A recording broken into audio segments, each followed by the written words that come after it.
It's the Fellowship of the Geek Show, a weekly podcast about comics, the comic book industry, and other geek pop culture. Music courtesy of Manny the Martyr. And now, on with the show!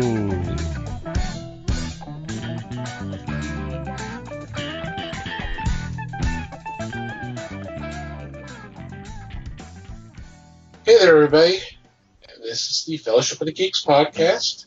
My name is Thomas Chick, and joining me for this episode is Mike Marlowe. Hey, gang. Les Webster. Hello, all. And Liz Newman. Hello, everybody. How are you guys doing? Yep.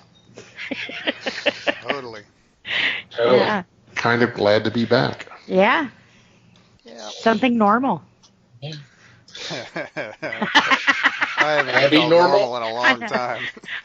I caught myself right as I said it. Yeah. Abby somebody. Hope everybody out there is doing okay. So, what's been going on in your corner of the galaxy? Well, talking about some normal, I guess unless you've lived under a rock, comic books are starting to hit the comic book stores again. Yay! So I was actually able to set up a pull list again. Yay! So it's somewhat normal, you know. Felt good to do. It's good to hear. Yeah. So far it's the Batman Joker war, but hey, I'll get there. It's a start. Yeah. Like I said, it's nice to see, you know, things are, I won't say normal because I don't think we'll ever go back to that again, but, you know, No. It was nice to be able to get our books back. I guess like most people, I use books for escape, and I've been missing that, you know. So, not enough Calgon in the world nowadays. Well, that, and we're not allowed to be taken away either, so. Right. Not willingly, you know. Not without a straitjacket, which, you know, some of us are closer to that than others, I think. But Yeah. My friend had posted a thing on Facebook that said SpaceX finally made their liftoff after being scrubbed and everything else, and he's like, what a good idea, you know, get the fuck off the planet for a while. Like, yeah, must be nice. Must be powered on Calgon. yeah, I remember hearing something about it being a 19-hour flight, and I'm like, man, that's a much longer flight than anybody else can get away with down here. So, Right. you know, why not? I was really excited to watch the liftoff, and of course disappointment when they couldn't do it, which, you know, hey, when you're doing something like that, it has to be 100% totally understandable if it's not, you know. Even if it's 99.9, you don't want to do it, you know. But then I missed it Saturday, so yesterday, they did it like, 4:30 in the morning? Something like that. Yeah. Not on my day off. But that's pretty exciting, you know. Yep. I know a lot of people were disappointed with SpaceX, and I don't know, to me when it was announced, it was like, yes, one step closer to Star Trek, guys. We're almost there. I'm not sure those two statements have any real correlation to each other, but okay. It's a small step, you know. So yeah, like I said, and another thing, if you haven't been living under a rock, the Snyder Cut. Oh my Lord. Oh my Lord. So I thought, okay, I've got to be missing something because most of his movies that I've watched have just kind of been, you know. So HBO has, they've released their new HBO Max, which is kind of cool, but the only thing I've watched on it's Looney Tunes, which I could watch on Boomerang. But anyways, they have Sucker Punch on right now. Totally didn't know that was by Zack Snyder. Yep. So I was like, okay, you know, I kind of remember this movie, but I don't. So I watched it over again.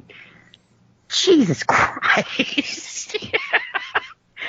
It wasn't a movie. It was one long music video, which, hey, the music was awesome. Don't get me wrong.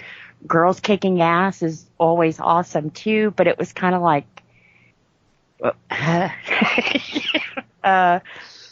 I think he missed a major... I don't know. It's the kind of movie you watch and you're like, what was that about? What did I just watch? You know. You missed something? Wow, that's never happened in a Snyder film before. Well, he also missed on the chance to us have some kind of emotional tie to Baby. And that's what I really felt. So at the end of the movie, when, you know, the spoiler alert, when she makes her ultimate sacrifice and everything else, yeah, go ahead, because I don't care about you. You know, you've given us nothing to bond with her with. So it really didn't mean much. You know, even the girl that she did it for was kind of like, Sweetie was like, okay, you know, who is she? I felt more compassion for her sister that died because at least we kind of knew about her, but he missed doing that with everybody else. So I think some of his major deaths in that film was just totally missed because we didn't care, you know. So, yeah, not getting the whole Zack Snyder thing. I have not seen this movie, and I'm not going to until the Snyder Cut comes out. Jesus. The only thing I can The imagine... 6-hour version, huh? is, you know, maybe take the dialogue out, fill it in with song, and just make it... I don't know. What was he trying to do? A shock opera? Or... I hadn't seen it either, so I can't help you. I think you may be on your own here, Liz. Yeah. Les may have seen it. I have seen it, yeah. Yeah. But So I was not taken aback by it. I just shrugged my shoulders and said, let's move on. Yeah. I mean, it has some really great visuals, which, of course, you know, Zack Snyder's known for, blowing stuff up and everything else. That was there. There was just no connection there, which, honestly to say, I think that's kind of the same problem he had with Justice League. You know, you had the action there. There was just no connection there.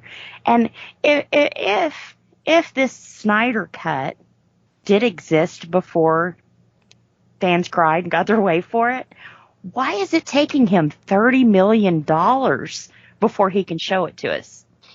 Well, dude, it was already supposed to be done, right? Isn't that his biggest bitch and whine and cry? And yeah, you know. he had finished production, and I'm kind of foggy on what happened. Obviously, there was the tragedy, of course.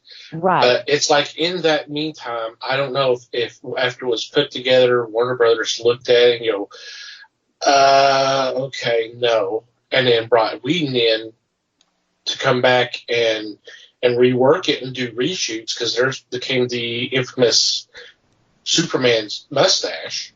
Yeah. Because Cavill, who I don't know if y'all have heard, he's coming back. He's not doing a Superman film, but he's apparently signed on to do cameos as Superman in some of the future films. But he had already moved on and was actually grew mustache to do Mission Impossible. But they brought him back to film some scenes, and they had to digitally cut out the mustache, cover over the mustache. They didn't want to do a Cesar Romero there or something. I don't know. Thank God. But, you know, it's just the thing that I've been on here and I've defended Snyder to a point several times. I did when Man of Steel came out. I was like, but that's not the movie I really wanted. But I don't think it's as bad as people made it out to. But over time, it's like I've kind of turned. So when there's been this big push to release the Snyder Cut, I was just like, I don't care. I don't care. Yeah. And of course he campaigned. This is his freaking Titanic. It's like you know, Cameron has done nothing since Titanic except for anything that's Titanic related, with the exception of Avatar. Yeah. And of course now it's all Avatar. But this is like Snyder wants nothing else to do except for get this freaking film out. And this was how many years ago? 3 Right. years ago. Mhm. It's like, dude, move on. But this has been his Moby Dick. He's Ahab, and this is Moby Dick, and he's finally getting what he's wanted, and the people who've been screaming for this film are finally getting what they're wanted, and it's almost a 4-hour movie. Mm-hmm. And I'm like, at this point, I was never really interested in seeing it, but now I don't want to see it on principle. I just Right. fuck this. To me, I kind of feel like, for one, Josh Whedon totally got the raw end of the stick. Okay, now my opinion here, Snyder had a tragedy strike. I wish that on no one. I would not know what to do if I lost my child, especially to suicide. I would be beside myself, you know. So when he walked, totally understandable. Totally. Do it. Mental health, you are number one. You should be number one in your life. So I totally agreed with that. You know, everybody give him a break, let him deal with his tragedy and everything else. So then you have Whedon come in. Okay, Whedon didn't have to come in to begin with. And, you know, to me, when you mess with someone's movie, I hate to put it this way, but it's kind of like screwing someone's old lady. You know, you just don't do it. It's not your work. It's not your, you know, this isn't your vision. You didn't write it. You had nothing to do with it, but I'm going to step in and try to fix this. So instead of, hey man, thanks for fulfilling my contract obligations, because Snyder was under contract to do this movie. You know, instead of fulfilling this, now I'm going to sit back and I'm going to bitch about everything you did. Dude, you know, be grateful that he helped you out and gave you the break you needed, you know. But he has slammed him every time he turns around about what he did to this movie. Yeah, well, you know who looks like an asshole for that? Not Whedon, Snyder. that's for sure. Not Yeah. Whedon. He's just like, man, I did what I could. Yeah, and I've never, ever seen him say anything bad about Snyder at all. You know? It's all been one-sided, and then he had the fanboys come after him, and it's kind of like, dude, this was a shit pile that was dropped on me, and I did the best I could, you know? Especially, like we said, the movie was almost done. You know, I think they had a few ending sequences and that kind of thing to do, so basically what we saw was Snyder, you know, just tweaked a little by some guy who came in to give him a mental health break. So wouldn't you be happy somebody would do that for you, you know?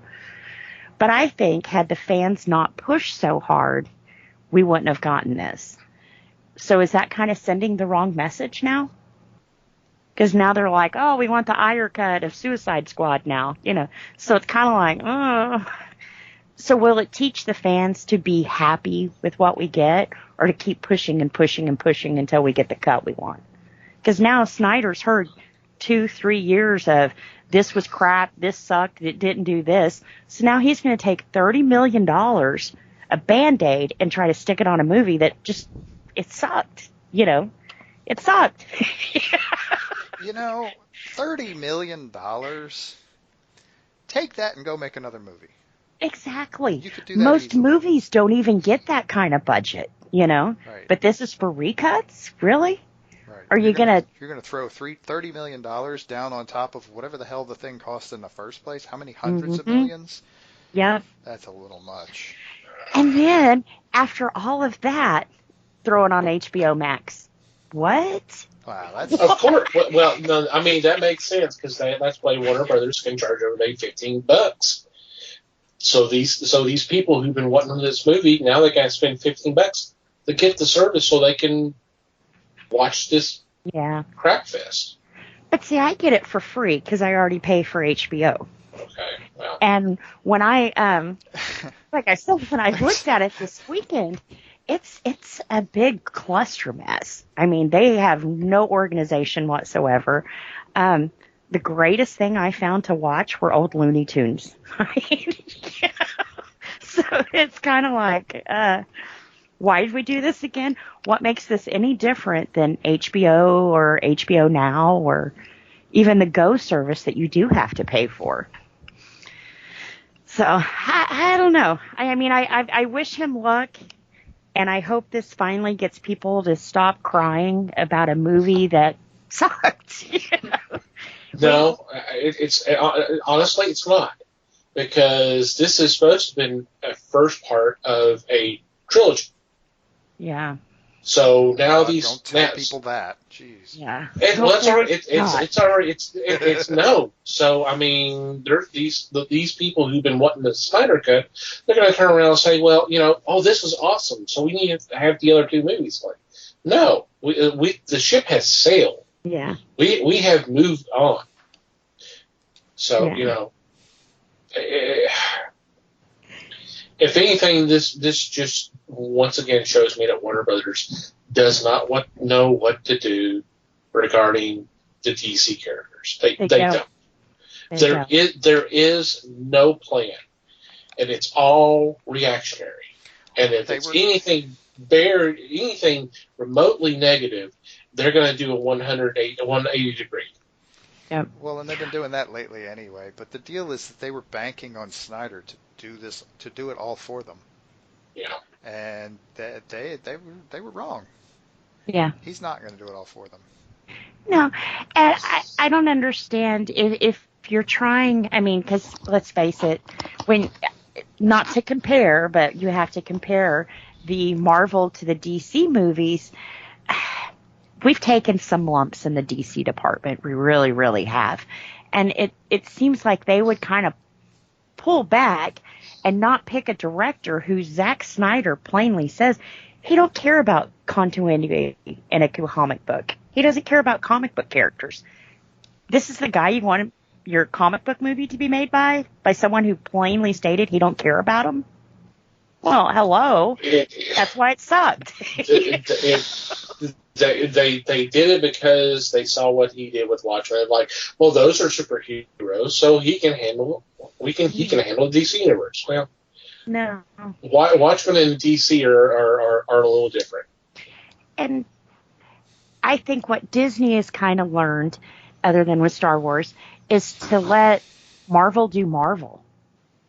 We'll stick over here. We'll stick with the amusement parks and the Mickey movies and the animated shit. And you guys do the superheroes. You do you. You come to us. Let us go through it, for the family censors that they have. But we'll give you some money and you do you. Well, that's because they have Kevin Feige, or Faith. I'm not sure how you pronounce his last name, and I'm sorry I butchered it. He's overseeing everything. Yeah. And that's what and that's what DC was hoping Snyder would do, or that's what Warner Brothers was hoping Snyder would do. Well, they He's not. They could have had it with Jeff Johns. I mean, Jeff Johns is not a director, but he's a writer, and he's written for DC Comics, and he's done some stuff for Hollywood. There you go. Mm-hmm. I mean, it can you can make some arguments whether or not he understands the character. I to agree. I'd say he does. He knows better than what we've seen with Snyder. Yeah. With Zack Snyder. But, I think what they're all missing is if you think about some of the good comic book stuff that has come out here lately, it's been on like Netflix and stuff. And you know what they do differently that most of these big movies don't do? Hey, we want to do Lock and Key. Hey, let's bring Joe Hill in and have him write some of this and tell us what we're doing. Hey, perfect. That came from that guy's brain. Who better to know if you're making crap of his work or, set you straight and get you on the right path? It worked. Umbrella Academy. Hey, let's bring Jared Way in and let's have him write some of this and look this over. Boom. Instant success. Because once again, you have the guy this came from his head. Yeah, but that's a little different.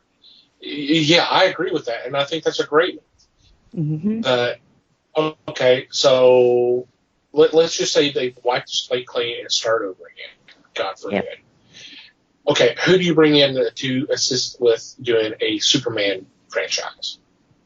And then who do you have coming? Heck, I mean, as much as I bitch about him, Grant Morrison did some good Superman stuff. He's still around, and he's making movies too with Happy. So he'd be happy to lend a hand or happy. I was going to let that slide, but you did. But, we have some good writers. You want to do a Harley movie? They brought Jimmy and Amanda in. And they even went down to the Beaver. I mean, most of the time when we get success, it's because they have brought these people in. Yeah, I don't know where to go with that one either, man. Yeah. I meant Harley's little. I'm forgetting his name right now, but I know what you're talking about. Yeah, Don't listen to them. Just move along. I don't think he's a beaver, though. he is. He's like a half dead, chewed up beaver, but he's a beaver, Okay. right, Les? Yes, ma'am. Okay. I was hoping he wasn't, but anyway. It's a beaver. And her hyenas, but I'm pretty sure we got the explicit tag this week again. Oh God, yes. Because of Harley's beaver. That was a Harley's beaver. But that's back to the point. I think if you want to really get a movie that your fans are going to identify with, bring the people in who these characters are their life right now. They know them, they breathe life into them. Talk to these guys and find out why that fight between Batman and Superman sucked. I mean, had you had someone else, even Scott Snyder come in, he would have told you how wrong that was, and why. And how stupid it would be to bring Martha into the conversation. But hey, I think that's where a lot of them miss. And, up until his passing, rest in peace, Marvel brought Stan Lee in on almost everything they did, even to the point of doing cameos in all their movies and things. They had the guy who knew the material, who knew, hey, no, that's not going to work, or maybe you need to dial it back and do this, And I really think that's what DC's missing. I think with Zack Snyder, I want to do something different. Well, you can't do that. You have a character who's been around for 80 years. You can't suddenly make him kill people when for 80 years that's been his moral code not to, But a fan would have known that. Someone who was familiar with the material would have known that. Well, not when you look at Deadpool. Yeah. Lee had nothing to do with Deadpool. That was kind of this is on my desk. I wonder why. Yeah. That was just free reign for them, and they were happy to do it. Yep. As far as the statement earlier, you can do this, you can amend it all you want. The fans aren't going to be happy. Mm-mm. That's right. And that's the shame. That is. Because they've got a predisposed idea, and what they think is always right, no matter what you say. So they're not going to accept another iteration of a book or a movie. They've already established in their minds that this is the way it's got to be. Yeah. And never mind that it is totally against previous thought. At one time, Batman carried a gun. There are people that don't know that it happened, and as a result, they would be in awe, in shock, if this was brought forward. Yeah. How dare you make him a killer? Well, sorry, but first few outings, that's exactly what he did. Say, his first appearance, didn't he throw a guy from a helicopter? Yeah. I'm sure he didn't bounce. To that guy's dismay, no. Right. So, fans, I'm sorry, but fans are not going to be happy. Mm-mm. It doesn't matter what you do. And it's a shame because you can offer them some of the best stuff, whether it's in print or in movies. For some reason, they won't accept it. Yeah. Well, I think when you have characters like Batman and Superman and Wonder Woman, a lot of the fans, this has been their hero for years. And why they may be heroes to me, they might be heroes to somebody else for a different reason. So now you've got to make a movie and make these two different kinds of fans happy. You know, so when you put something up there and it's not your ideal of this hero that you've had for so long, whether it's right or wrong, you know, you're never going to be happy. That's why people aren't happy with the childhood remakes. Yeah, they're good, but it's not as good as you remember it. Well, I bet a lot of times if you go back and watch the original good that you remember, it's not as good as you remember it, you know. True. So I don't think they'll ever be able, with those characters, to make everyone happy. I think that's why with the Joker, to totally make him someone different, and this isn't, you know, they said it from the very beginning, this is not your comic book Joker, you know. I think that was the success to it, because people didn't go in there with the mind of, this is Batman's Joker, and he's got to be this way, and he's got to do this. And they kind of had that free reign by saying, this is not your comic book guy, you know. And it did better, because then the fans can go in there with, this isn't my comic book guy, this is somebody else, you know. But yeah, I understand what you're saying, but by the same token, it's like a lot of remakes. You know, the RoboCop remake. I think it's a fine film. Yeah. I think a lot of people were upset because it was a RoboCop. God damn, it's gonna be a long day. RoboCop remake. If they called it something else, it would have been better received. Yeah. But the fact that they were capitalizing on the name, just like they did with Joker, they capitalized saying, "Hey, this is a Joker film." But it's really not the Joker. It's just this guy who has mental issues, and all he wants to do is make people smile and be happy. Yeah. Yeah. So. Yeah. It's not like there haven't been other cyborg police officer movies since RoboCop. Right. Let's make one of those. I mean, come on. Yeah. We think that because we're going to stick this brand name on it, that people are going to be more likely to spend money. And unfortunately, it works because they've been doing it literally forever. Yeah. And it works. And so that's all there is to it. And it'll work until it won't. Yep. But then you have those people, if they didn't call it RoboCop, they would have been like, oh, man, they stole this from RoboCop, and this sucked. You know what I'm saying? So Couldn't they come up with their own story? I mean, yeah, it happens, but then again, yeah, I mean, you know, that happens all the time. Right. You go into a movie and go, this is just like this film. And we're like, well, you know, it's going to happen. There's going to be some similarities. There's going to be some comparisons. I mean, yeah, you talk about a cop who gets essentially murdered and then turned into a cyborg. Like Mike said, there's a lot of cyborg cop movies out there. Yeah. Yeah, they're not all called RoboCop. You know, they're other names. So they're called Terminator. And some of them have their own stories, and that's okay too. Yeah. Yeah. The deal is you're never going to make everybody happy, no matter what you Yeah. do. Right. So Right. Screw it. Let's just all choose not to be happy, and everybody will be happier for it. Yeah, everybody's happy that we're not happy. There you go. You know what? I'm not happy.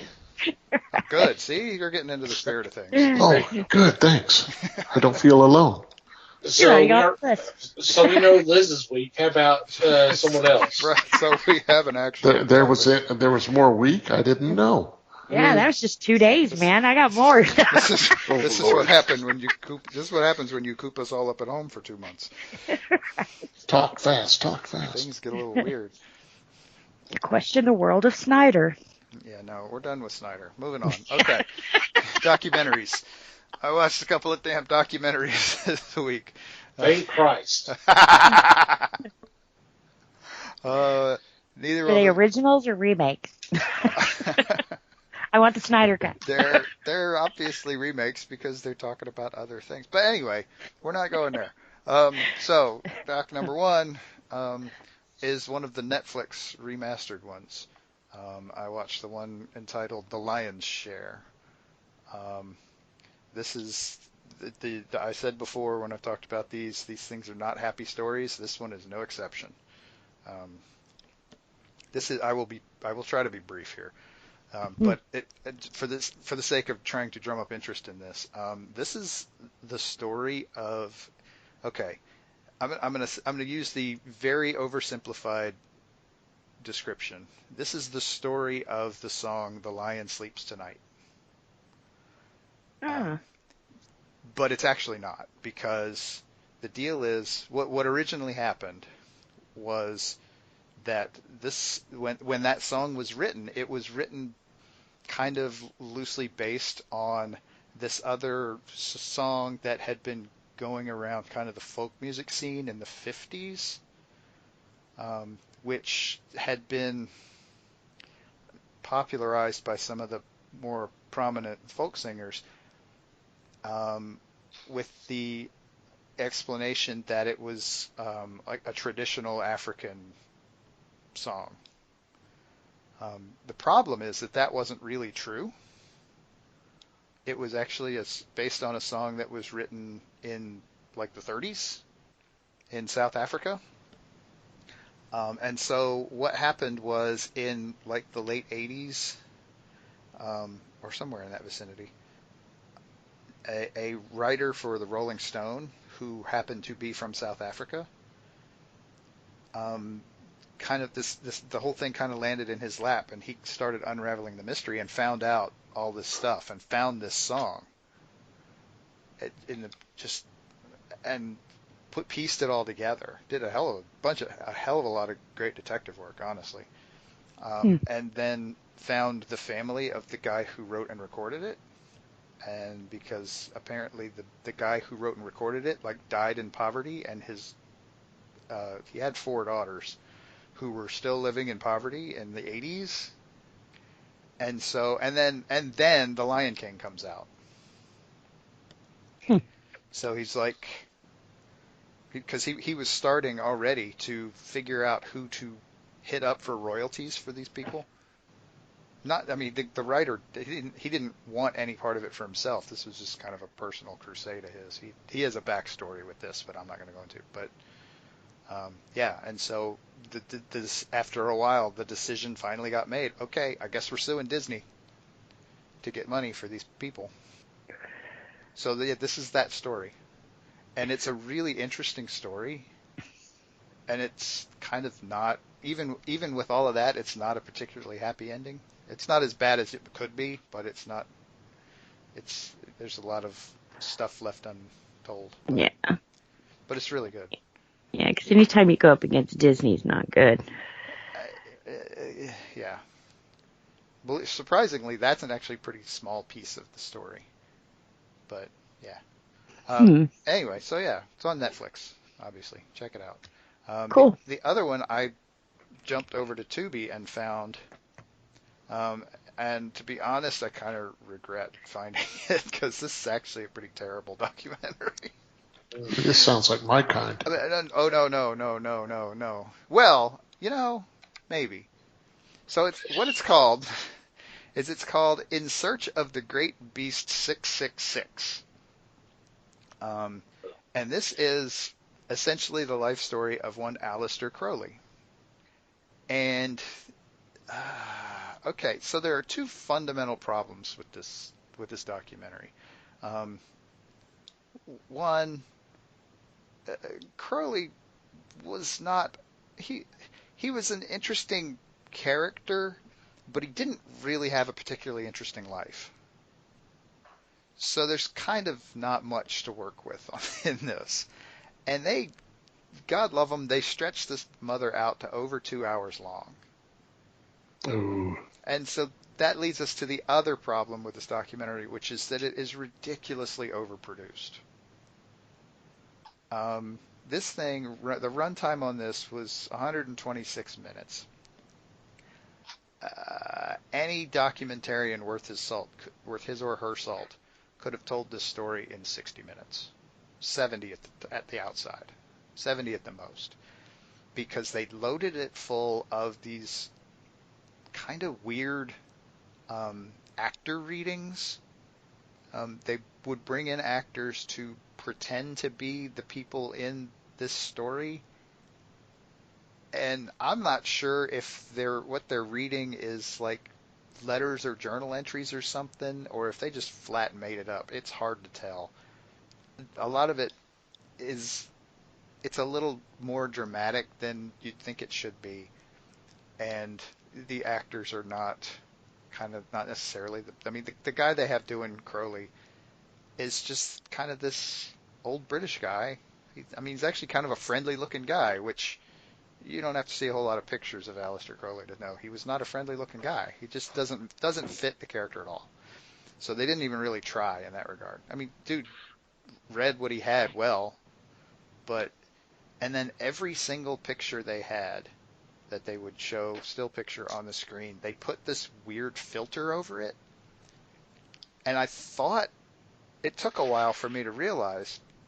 I'd probably 20 minutes in, and I'm like, this is the exact same filter on every picture. This is not a poorly preserved photograph. This is a filter they're putting over all the pictures, and it really got bad when they were putting it over modern pictures.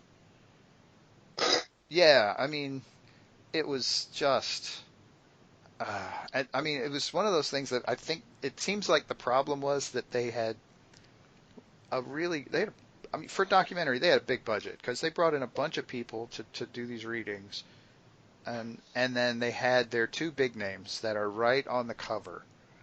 The cover image has their two names, because this thing is narrated by Joss Ackland, who is a well-known British actor, if you're not familiar. And the music was done by Rick Wakeman. Ooh. Yeah, and it's not that the music is good, but it doesn't. It doesn't carry the movie. It's not a movie, and so it doesn't need. It just didn't. It was just that clearly they had too much money, and so they were like, "Well, screw it. Let's see if we can get somebody prominent to come in and do the music for this." And Rick Wakeman's done some stuff, music-wise.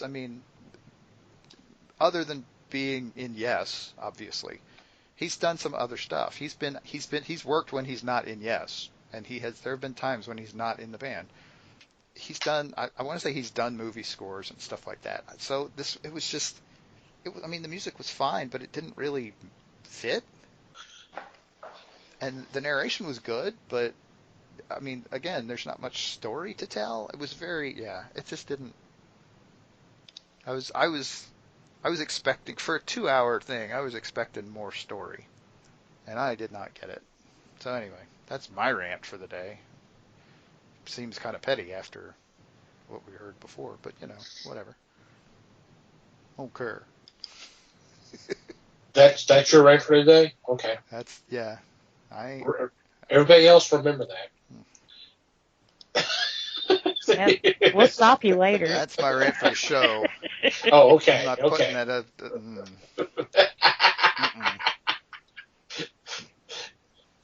Giving you grief there, buddy. Fair enough. I never do anything to deserve grief. What are you talking about?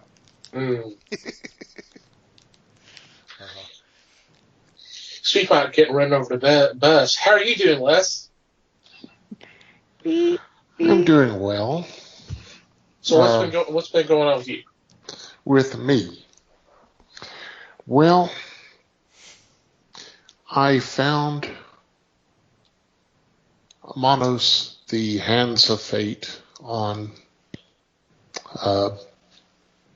Amazon Prime. So I decided I'm going to sit and watch this debacle. Without the riff tracks? The riffs. Without riff tracks. And it is hard to stomach even without riff tracks. Believe me. So I watched that. And of course they have the viewers also watched, and they would give a list Oh no. of things. So I decided, okay, let's see what they have. I ended up watching 3 more versions. One was the Riff Tracks, which Riff Tracks is so much better than the MST3K because Riff Tracks was a live version and they could use whatever language they wanted. What I did see, though, and I'm so sorry because it'll be etched in my mind forever. First one was in Manos was done in 1966 out in El Paso, Texas. Done by, written and directed and starred by a manure salesman. And what I watched from in 2016 was Manos Returns. Yeah. Manos Returns was starring several of the people from the original. The actress that played the mother, the actor that played the master, one of the actors from the police force, but mainly the actress that played Debbie, the 6 to 8-year-old child in this movie. And this was by Kickstarter, and she was the head of this thing. Wow. And it hurt. And the original was just over an hour long. The second one was just over an hour long. The third one I watched, this is other than the Riff Tracks. The third one I watched was Manos, like the origin of Torgo, which was telling you how Torgo became a member of this group. And I was holding my sides because it was so funny and so foolish. Yet, I was an idiot and I sat and watched it. And now I look back again and I go, why did you do this? The wife even came in and said, haven't you seen this? I said, yes. And I started to explain. She said, well, wait a minute. I'll be right back. And she never returned. So she didn't come back, did she? So it was quite the weekend for this. And obviously, this is time I'll never get back. I was so hoping when you started talking about a movie called Manos Returns that it would be actually called Manos Returns: The Hand of Fate, and it would be just him standing in line at Walmart. And he could That would have made a better story. Everybody from the movie just kind of wanders by and says, "Hey, Manos, how's it going?" and chats for a second and then leaves. High fives him and then moves on. No high five, 6 feet apart. You pointed out something. I don't understand why this episode of MST3K is just so popular, because the movie's horrible, and I honestly don't think the jokes were all that great. I think, and I don't blame them, because it's you can only do so much. When the movie is so bad that you really can't make fun of it, then yeah, I just don't understand why this one is so popular, but it has, and obviously because if it wasn't for the show, there wouldn't have been these other movies. But I just don't get. There's some of those episodes, and I don't understand why they're so popular. I'm like, the movies are horrible, and the jokes I don't think are as good as they could have been, but they're just so popular. I don't. Of course, humor is an eye of the beholder. What you may find funny, I may not. So I mean, that may be part of it right there, but. I just don't get it. And I shut everybody up. Well, I'm just thinking that we at least we know who to blame for bringing that abomination back into the public eye. I mean, geez. Yeah. Not me. No, Oh, not shoot. you. Not you. No. Unless they manage to fund another Kickstarter off of you talking about it on our show, which I find hard to believe. I ain't backing it, that's for sure. Mm-hmm. Liz, have you seen this? I have not. That's why I'm quiet. Okay, Hey, our campaign Liz. now is to get Liz to watch this movie. Oh God. No, I like Liz No. too much for that. Right. I'm going to have to go with them on this one because they also said I should watch the Kentucky Fried Chicken movie.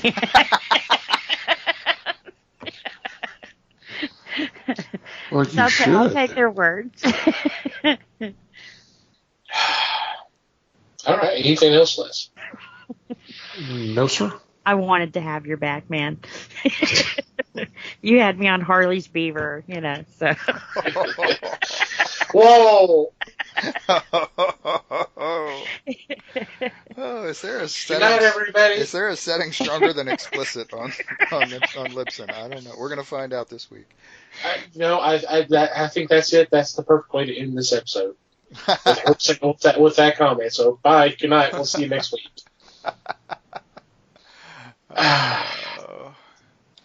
Oh, I guess it's my turn now. Okay. How was your week, Thomas?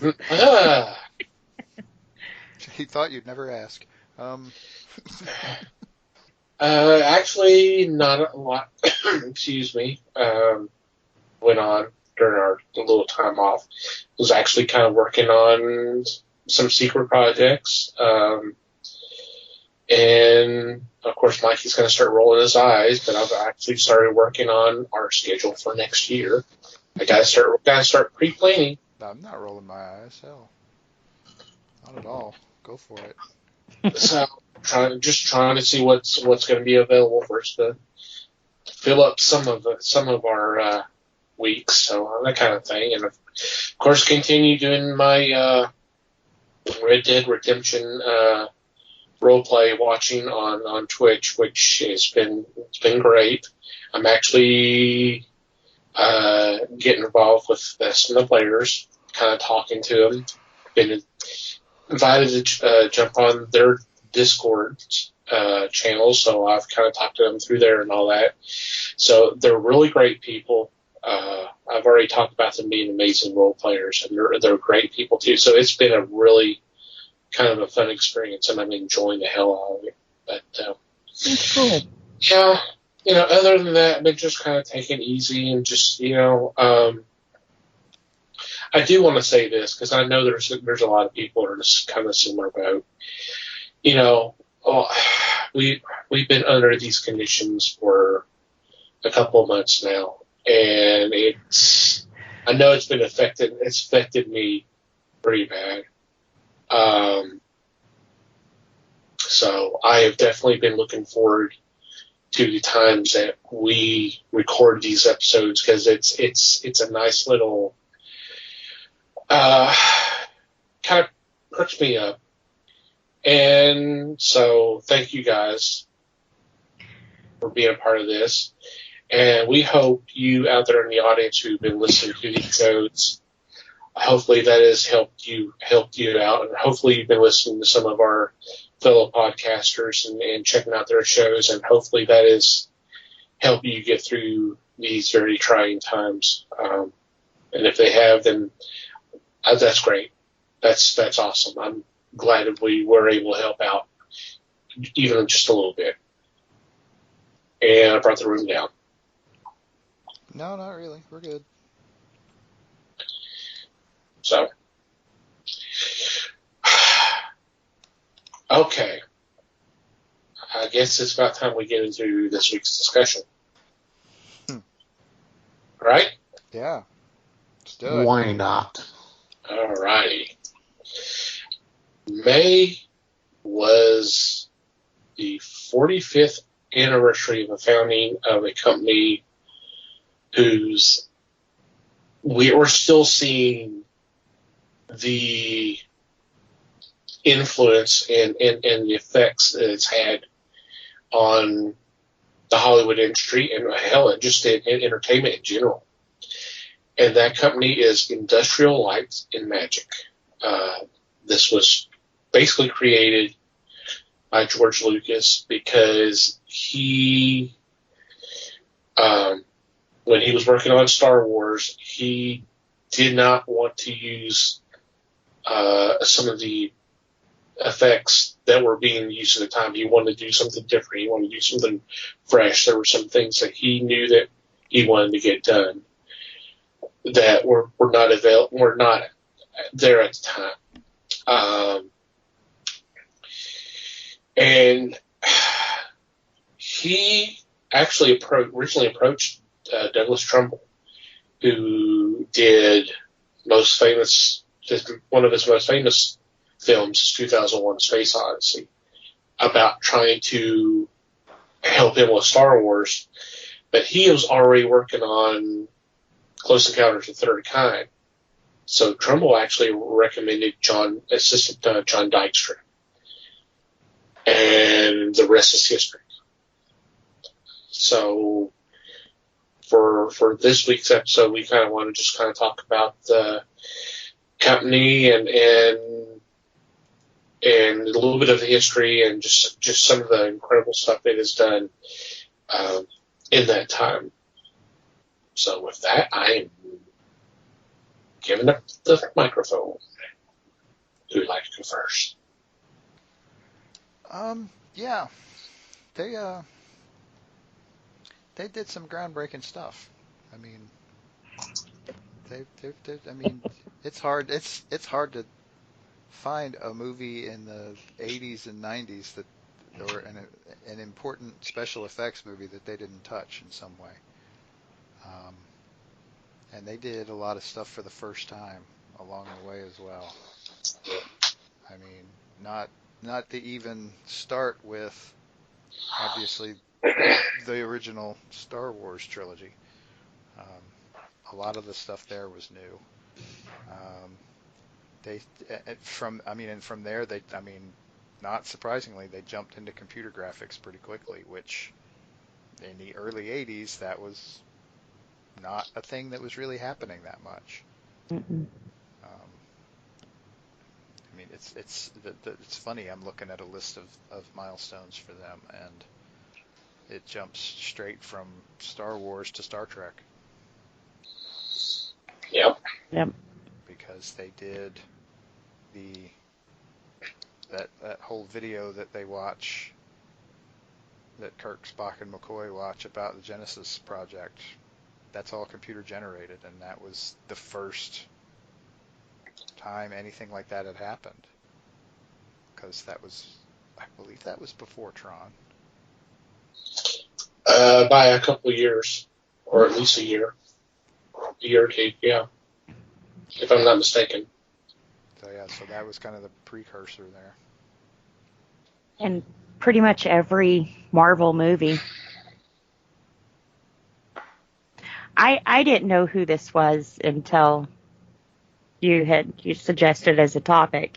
I thought it was like a parade or something, and then I got to looking into it. It was like, oh wow! I mean, wow!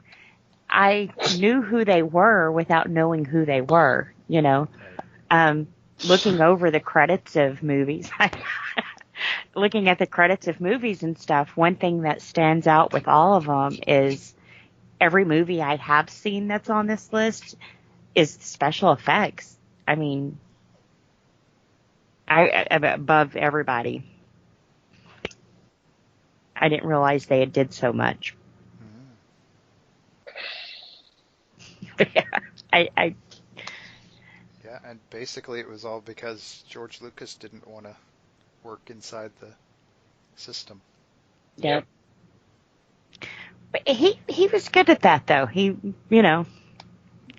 yeah, taking strides. Um, as much crap as you'll hear about George Lucas as a screenwriter and as a director, I mean, you can't really deny that he knows how to make a movie, Yeah, even if the majority of what he's really good at is behind the scenes. And I'm not sure he ever realized that, but I mean, say what you will about some of the stuff he wrote and some of the directing work he did. The, I mean, the fundamental concepts of Star Wars. I mean, there are arguments about where he got his ideas and how he built the story, but it worked really well, yeah. and it hit a cultural nerve.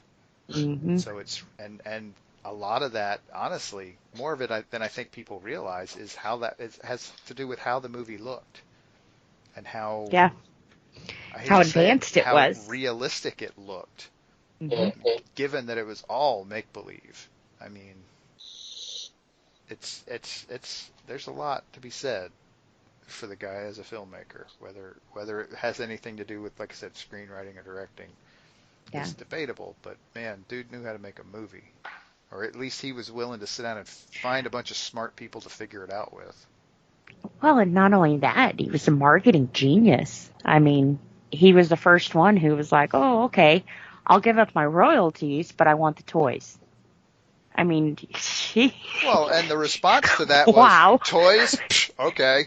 Yeah, Nobody's sure. ever sold any toys based off of these movies. I mean, you'd Yeah, sell a few, but that was it. And yeah, it blew the hell up. yeah.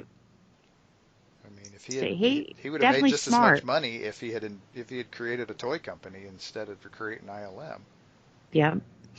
Well, and even in this case, it was something that he knew how to do it, and apparently do it very well, and to associate with the people who did know how to do it.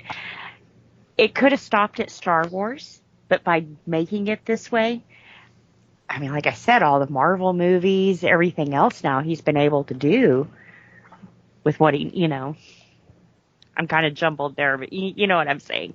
His ideal could have stopped at Star Wars if he would have went in production with who they normally used and that kind of thing. But instead, he's brought life to a lot more movies by making his own company. And Mm-hmm. I was just looking back in 1986. I know George Lucas was involved and Lucasfilm was involved with the Disneyland film Captain EO with Michael Jackson. Okay. Have to take your word for that, but okay. But I don't know that, I'm sure they were, that the special effects were done by our topic tonight. But they were groundbreaking. Obviously, Lucas used that the camera to shoot the gully of the Death Star, which is spectacular. mm-hmm. And I had only seen that at one other place, that type of use, and that was in Oklahoma City. The Urban Renewal Authority there shot a film of the city streets using models as the storefronts and using a tracker type camera down through there. So that was around I think just before. But his use of that camera was so innovative that it's one of those where people were just going, holy crap, how do you do this? And the company, I know, expanded from there big time, because you can see the list of films that were done. And I can see where some of these were the special effects, but there were so many of them that were damn good movies that were not based on the special effects. Yeah. In '87, Empire of the Sun was such a good movie. Yet to me, you did not have to rely on special effects to get you through it. It was story driven, and that kind of made the difference. You said earlier, you jump from Star Wars to Star Trek, and yeah, that's very probable. But even in the 80s, I remember taking my wife to see Dragon Slayer. And she had tears as we walked out of the theater. I went, dear, it's a movie. But it was, the special effects were so good. And of course the voice was Sean Connery, but the effects were so good it made you believe that there was a dragon on the screen. Yeah. Dragonheart. Yes. Oh, Dragonheart. Dragon Slayer was the one. Okay, yeah, Dragon Slayer was earlier, and that was with Nicole. Peter McNichol. Yeah, and who is the wizard? Oh, well. When you think about it, when Star Wars was done, you had this much of a computer to use. By the time Empire Strikes Back, 3 years later, came along, there were it was like watching Pong on your TV to even some of the early games. It was a step up. And of course, they've just, by the time Raiders came along, it was beyond. It was from Pong to, I don't know, whatever is played now. You know, between you had like Popeye, but then all of a sudden now it's so realistic that it's scary. The ideas they had were magical, and because of it, they stepped, or they pulled the industry forward with them and gave them a new balance, a new position. Set a new bar. Yes, sir. Yep. It made some stories that would not have been able to be told can be told now. Yeah. It opened up that palette a little bit more.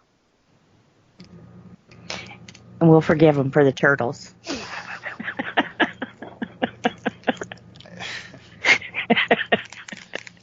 We'll forgive them for Hudson Hawk. What the hell did they have to do with Hudson Hawk? It was on their list of filmography. Really? I actually didn't scroll down that far. 1991. Oh, yeah. I remember when it came out. It's there. I didn't realize it either. Can't imagine. Thank God they rebounded with The Rocketeer. That wasn't exactly a monster hit either. I think your rebound there is Terminator 2, but Yeah. and Hook. Those are some rebounds. I think one of my favorites on this list is Doctor Strange. And just because of the visual effects, wow. I mean, it was like one big acid trip or something, you know. Bill's not into Marvel movies, but that's the one he watched just because the effects were so different, you know. And I totally made that. I mean, Doctor Strange wouldn't be strange without his magic, so totally made that movie. I'm sorry, but it was not the plot. No, not the plot. The effects made up for that, though. Had to. I think Marvel with that one realized that they were kind of like, oh crap, you know, nobody knows who this is. Let's do something real quick so they know. They're like, oh yeah, he's the brain. Yeah, I mean, I'm going over this list as well, and if there's some of these films I'm going, okay, trying to figure out where, what did they do in these particular films. Yeah. Kind of interesting. Some of them it's really clear because some of them are very effects-based movies. Right. Some of them are not. Yeah. There's a freaking Woody Allen movie in here. Yeah. Like, what the hell did they have to do with a Woody Allen movie? That seems weird. But, I mean, they did something, obviously. What was the movie? Deconstructing Harry in 97. I don't recall how that would be, but Well, I mean, the same year, in the Midnight in the Garden of Good and Evil. Yeah. Versus And you have- something like Men in Black Right. and Starship Troopers. When you have Roger Rabbit, which was also another first, when you actually added real people with cartoons, and that was pretty cool. Yep. Back to the Future. Spaceballs. And they worked on, was it the original Hulk and the new Hulk too? What do you mean by original? The TV series. Oh, I don't know. Did they work on the TV series? This doesn't list, does it? I see the Hulk, but I don't know if that was the first movie or... According to this, the earliest TV work they did was Amazing Stories in the mid-'80s. Okay. So maybe that was just movies. The movie, yeah. which was great. Amazing Stories was great. Oh, yeah. I like that one. I was going to say, nobody liked the first Hulk movie, man. Oh, hell no. I didn't like the second Hulk movie. It was Well, you better didn't than like the the- first. You didn't Yeah. like the gamer-radiated big puppies and all that? I mean, come on. Uh, I at least like Ed Norton as Banner better than probably anybody else in the world, so there you go, but whatever. you know, I did like him as Banner. you're awfully. Certainly a hell of a lot better than the other guy. Ruffalo. The first- Bana? No, Bana. Eric Bana. Yeah, no, Ruffalo was fine. I got no problem yeah. with Ruffalo. I gotta ask, since you're looking at television lists, did you guys watch the Young Indiana Jones Chronicles? No. I did not. I didn't. Oh. I don't remember watching it either. I thought it was really good stuff to kind of lay the groundwork and they had an old gentleman telling the stories, and it was really cool because you were going, that's got to be Jones as a very old man. I thought it was well worth the time. No one really shows those anymore. I wonder if they're available on any streaming service. Well, I guess they would be with like Disney or something like that now. If they're available, then it's probably there, yeah. Yeah. Well, it says it's available on Amazon, so I'm sure that it's like $1.99 an episode or something. Probably, Yeah. Yep, they've done a lot of good work, and they don't always get just a ton. They're not the ones getting the credit for this stuff. But you know they're there. Yep. Yep. A lot of hard work, and the results are just incredible. So thank you for all that you've done. Mm-hmm. What would have happened if they had not stepped up? What if Lucas had just accepted the special effects that were there at the time to make a movie? How long would it have been before we even stepped in the direction of ILM? Wow. I think it would eventually come, especially with computer graphics, but it probably wouldn't have been as quickly as it did. No. Seems like once you get an ideal out there, you inspire someone else who's like, oh, I can do that too. And then, you have healthy competition. Right. I mean, and the people were all kind of in place and working in the industry. It's just a question of when do they get brought together, and how do they get, how do things align? I don't think it would have taken long. No. It just would have required a different catalyst. I mean, Lucas was the catalyst here. Yeah. Somebody would have done it somehow. It just might have happened a little differently. Yep. Okay, well, any final thoughts before we wrap this up and take a quick break? No, just go watch an ILM movie. There you go. I think the better challenge is try not to. Try to watch a movie that wasn't touched by ILM. Actually, just look them up and see how much they've done. Like I said, I was impressed. Yep. Well, there are 2 movies scheduled for one this year and one next year. One this year is Black Widow. Yep. That's coming up in June, July. Yeah. And then next year scheduled is Jungle Cruise. And that's the one with Dwayne Johnson, based on the Disneyland ride. So, Or a series starting back next month, The Mandalorian. Yep. Dang, there you go. Mm-hmm. There you go. if you can get it. Right. Oh, you can get it. It's a matter of whether you're willing to pay the money.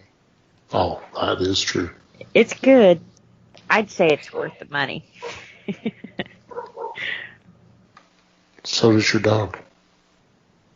Surprisingly, that one was not my dog. Oh. It wasn't me this time.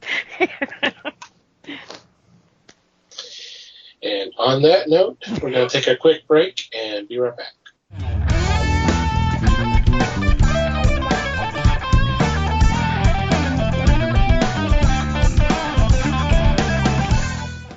And we're back. Normally at this part of the show, we do our picks. As you know, over the last couple of months, what we have been doing is what you have missed regarding just be titles, whether comics or collections that were currently available at your local comic book store. That we just encourage you to go pick up and try to support them through these unusual times that we're in. But obviously, new comic books are coming back slowly but surely. So what we are doing for at least the next month, maybe a little bit longer, depending on how things are going, what we'll be doing is kind of an amalgamation. We'll be selecting a book that's coming out this week, and then we're also providing a title that should already be in your local comic book store. Obviously, the stores are still doing curbside pickup, shipping. I know they're allowing some unlimited number of people to come into the store, so you might want to check with them regarding that. But please, if you can, support your local comic stores. With that being said, we're going to go ahead and do our picks. We're going to start off with new in store this week, and leading off is Liz. All right, for mine, I'm happy with this one. Yay! It's the Joker's 80th anniversary. Oh, hang on. 100-page super spectacular. Say that 5 times fast. Gotta look that one up. Jeez. Right. That's a lot of words in a title.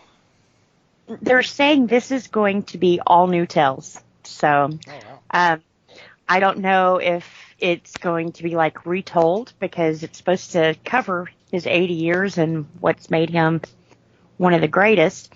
Some of the writers on this, you have Scott Snyder, Brian Azzarello, Paul Dini, Tom Taylor, Dennis O'Neil, James Tynion. I mean, a lot of good names in just one book. So definitely have to pick this one up. Like I said, it should be pretty good. I think this is going to be told in the setting of like a birthday roast kind of thing. So I want to see the ending, if he can take it. Probably not. Oh, he can take it. It's just a matter of how he's going to react. Right. And tons of covers on this one. So, Shocking. Yeah, definitely have to pick this one up.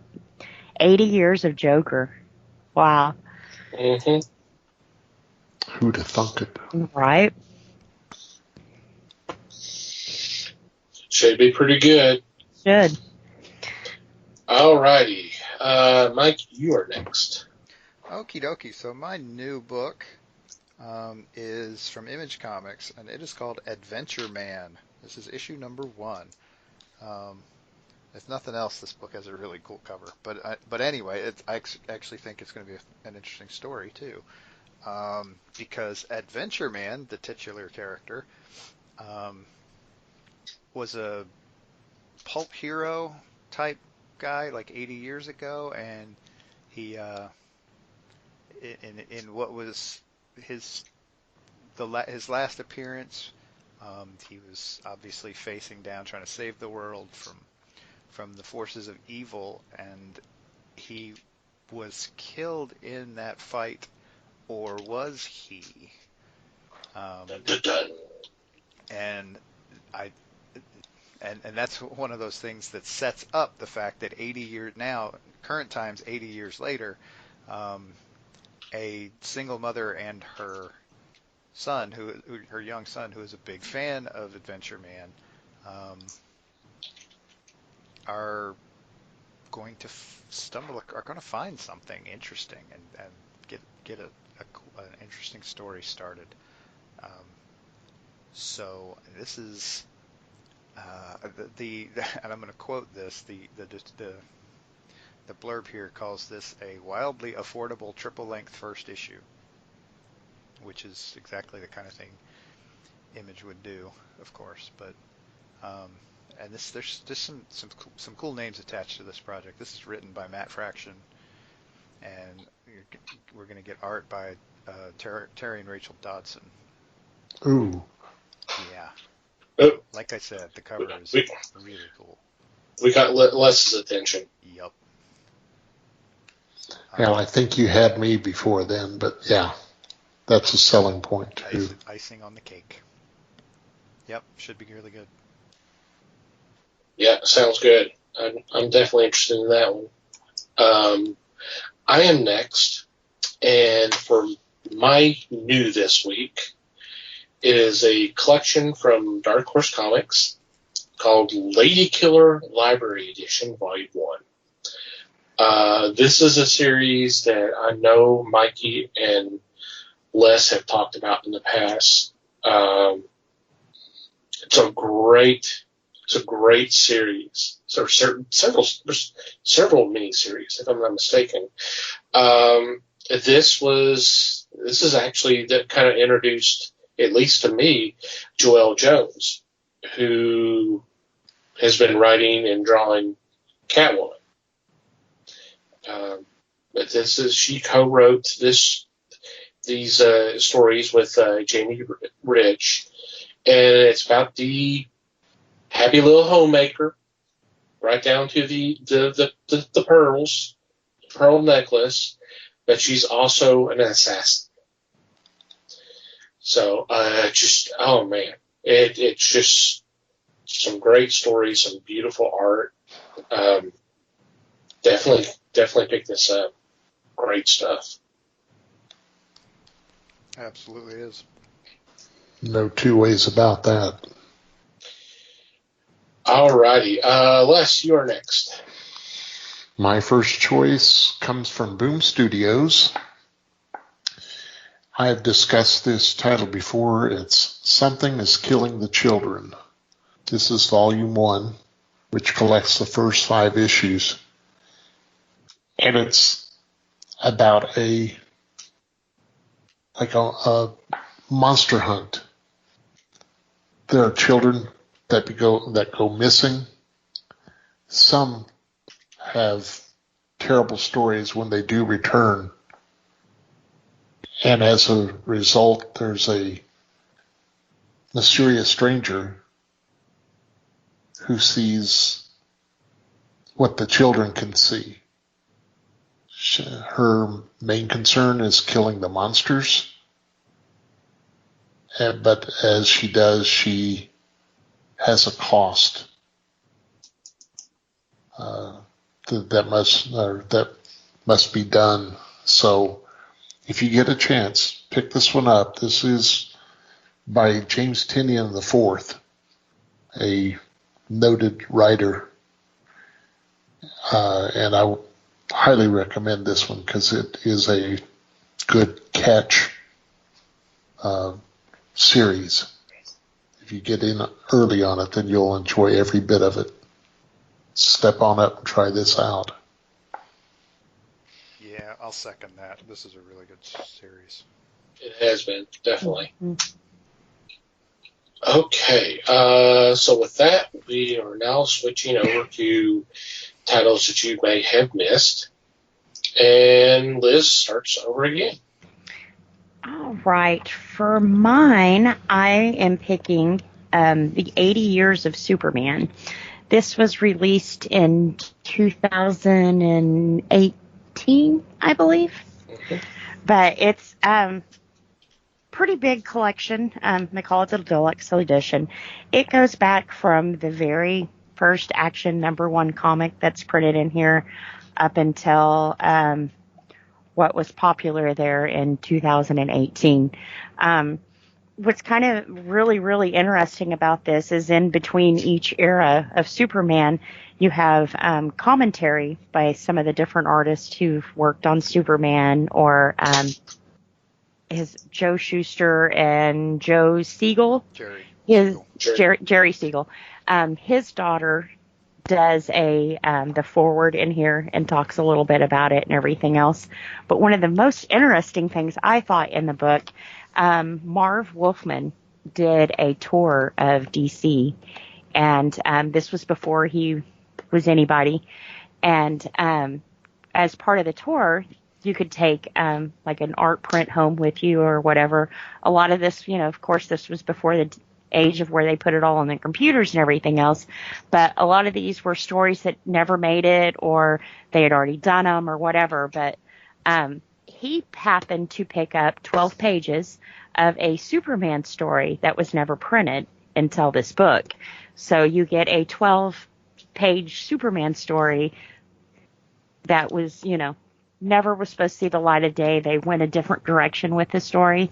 And you also get the foreword by Marv Wolfman telling you how he came across it and how at that point he knew he had, something special, and kind of set him on the path of what he's doing now. So definitely interesting book. If you are a Superman fan, this is a must-have for your library. Like I said, every decade of Superman is covered in this book. So definitely a good one.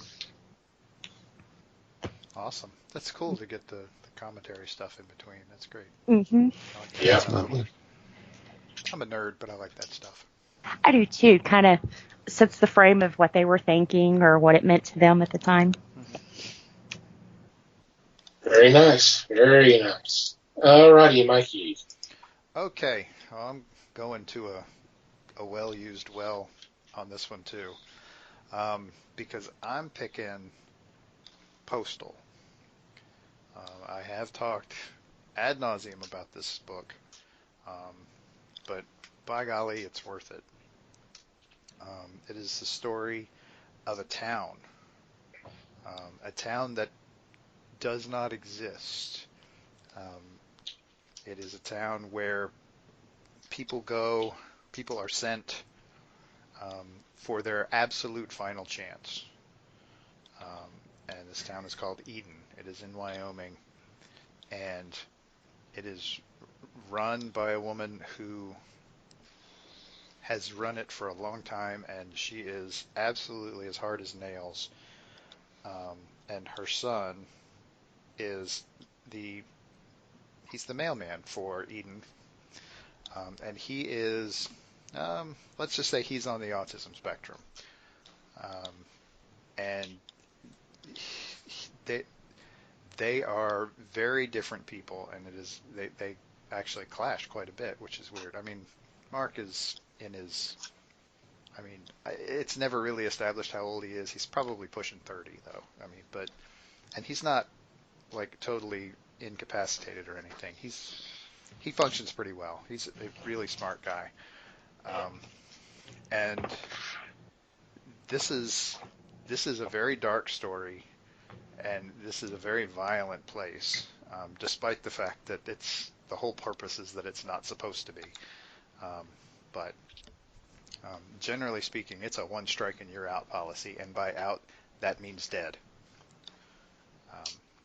And it is the authorities are, certain levels of authority are aware of the existence of the town, but it is, like I said, generally not on the map.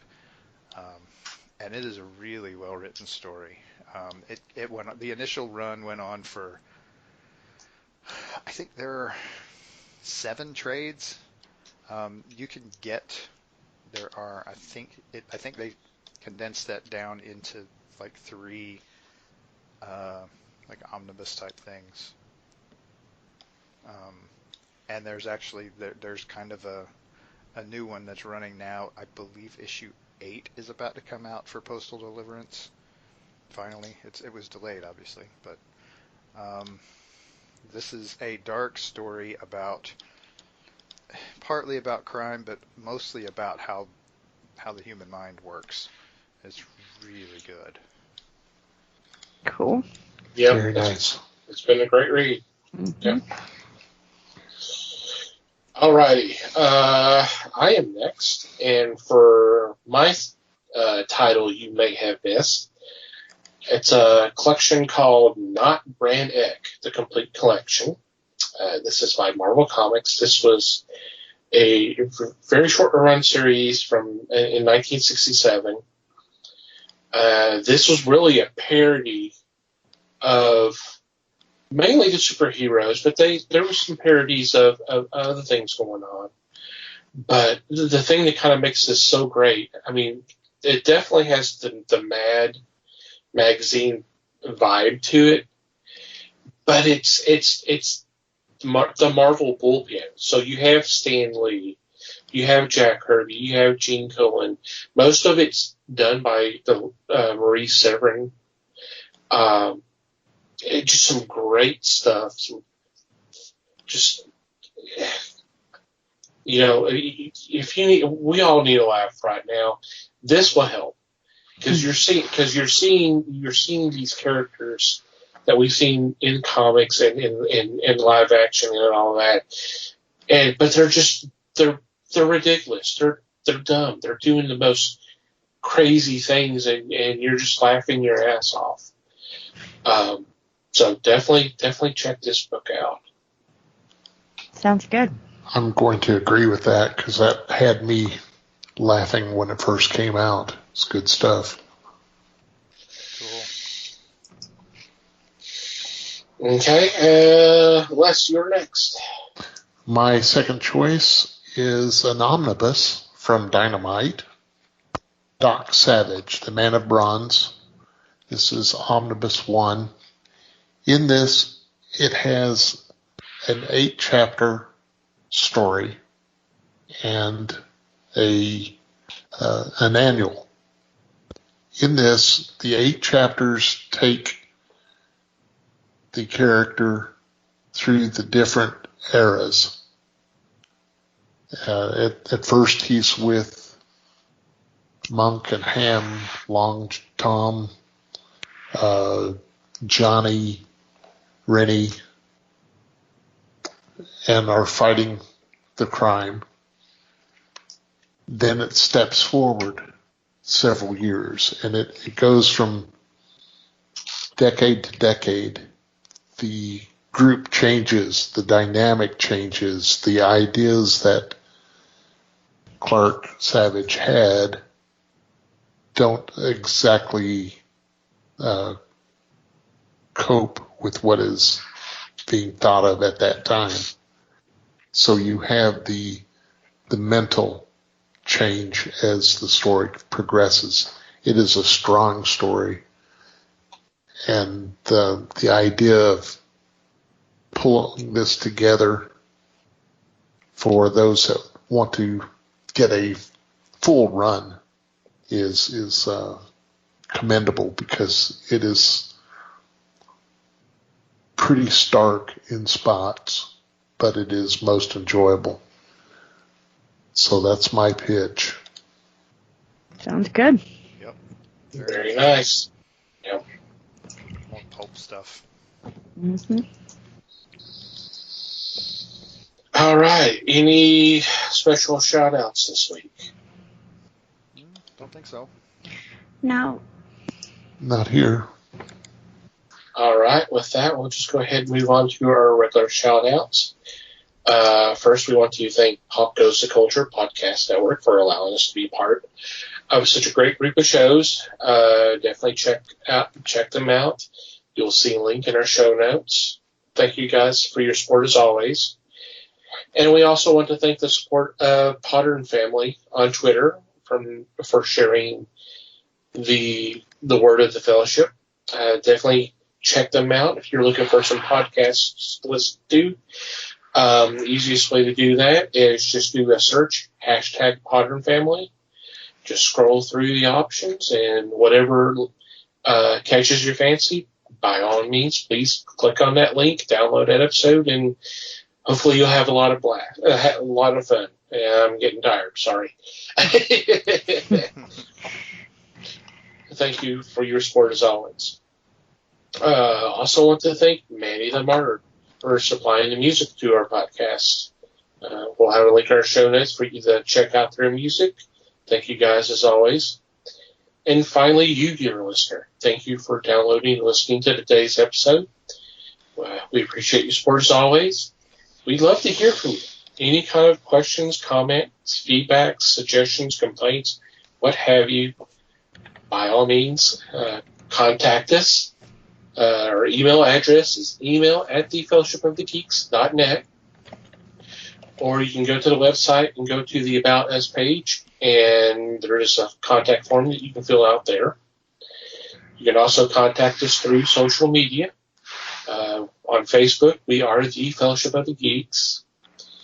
And obviously, we're on Twitter at Fellowship Geeks. And while you're at it, go ahead and follow us. If you'd like to follow our personal Twitter accounts, you can do that. Mike can be found at Mikey Geek. Liz can be found at LN_Geek. And I can be found at TomTCGeek. And wherever you download our episodes, if you would please take a couple of moments, rate and review our show. It would be greatly appreciated. Anything else before we say goodbye? Just thanks, everybody. Yep. Thank you, everybody. Appreciate your download. Thank you for listening, everybody. We do appreciate your support as always. And until next time, geek on, my friends.